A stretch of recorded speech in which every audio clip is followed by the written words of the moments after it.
Difference ಈಗ ಆ, ಮನುಷ್ಯ ಹೆಂಗೆ ಗೊತ್ತಾ, ನೀವು ಸಣ್ಣ ಇರಿ ದಪ್ಪ ಇರಿ, ಅದು ನೋ ಮ್ಯಾಟರ್. ಓಕೆ, ನೀವು ಹೆಲ್ತಿಯಾಗಿದ್ದೀರಾ, ದಪ್ಪ ಇದ್ದರೂ ನೀವು ಹೆಲ್ತಿಯಾಗಿದ್ದೀರಾ, ಸಣ್ಣ ಇದ್ದರೂ ನೀವು ಹೆಲ್ತಿಯಾಗಿದ್ದೀರಾ, ಅಷ್ಟೇ ಸರ್. ಅದರಲ್ಲೇ 100 ವರ್ಷ ಚೆನ್ನಾಗಿ ಬದುಕ್ಬೋದು. ಕೆಲವು ಜನ ದುಡ್ಡುಗಳನ್ನ ಮಡಿಕೊಂಡು ಕೆಲವು ಸೆಲೆಬ್ರಿಟೀಸು ಸುಮಾರು ಜನ ನೋಡಿದ್ದೀನಿ, ಹಾರ್ಟ್ ಅಟ್ಯಾಕ್ ಆಗಿ ಸತ್ತೋಗಿದ್ದಾರೆ, ದಪ್ಪ ಇರೋ ಸಣ್ಣ ಆಗ್ತೀನಿ ಅಂತ. ಅದೇನೋ ಒಂಥರ ತಿಕ್ತೆಗಳ ಥರ ಆಡ್ತಾರೆ ಜನಗಳು. ಸಣ್ಣ ಇರೋರು ಅಷ್ಟು ಏನೋ ತಗೊಬಿಡೋದು, ನಾನು ದಪ್ಪ ಆಗ್ತೀನಿ ಅದಾಗ್ತೀನಿ. ನೀವು ಸ್ಟ್ರೆಂತ್ ಆಗಿದ್ದೀರಾ, ಹೆಲ್ತಿಯಾಗಿದ್ದೀರಾ, ಅಷ್ಟೇ. ಅದೇ ವೆರಿ ವೆರಿ ಇಂಪಾರ್ಟೆಂಟ್. ನಾನು ಸಣ್ಣ ಇದ್ದೀನಿ, ದಪ್ಪ ಇದ್ದೀನಿ, ಕಪ್ಪಗಿದ್ದೀನಿ, ಬೆಳ್ಳಗಿದ್ದೀನಿ, ತೆಳ್ಳಗಿದ್ದೀನಿ, ಅದು ಮ್ಯಾಟ್ರೇ ಅಲ್ಲ ಲೈಫ್ಗೆ.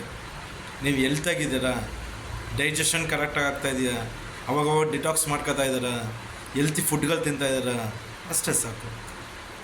ಅದೇ ಹೆಲ್ತಿ. ಸುಮ್ಮನೆ ದಪ್ಪ ಸಣ್ಣ ಬೆಳ್ಳಗೆ ಕರ್ರಗೆ ಇವನ್ನೆಲ್ಲ ಬಿಟ್ಬಿಡಿ ಫಸ್ಟು. ಲೈಫು ಒಂದು ಅದ್ಭುತ. ಅದು ಲೈಫ್ನ ಫೀಲ್ ಮಾಡಬೇಕು. ಆ ದೇವ್ರು ಕೊಟ್ಟಿರೋ ಗಾಡ್ ಗಿಫ್ಟ್ನ ಫೀಲ್ ಮಾಡಬೇಕಂತ ನಾವು ಎಂಜಾಯ್ ಮಾಡಿ ಲೈಫ್ನ. ಇರೋ ಕಮಿಟ್ಮೆಂಟ್ಸ್ ಗಂಟು ಇರುತ್ತೆ ಡಿಯರ್ ಫ್ರೆಂಡ್ಸ್. ಲೈಫ್ನ ಎಂಜಾಯ್ ಮಾಡಿ, ಖುಷಿಯಾಗಿರಿ, ಹ್ಯಾಪಿಯಾಗಿರಿ. Thank you.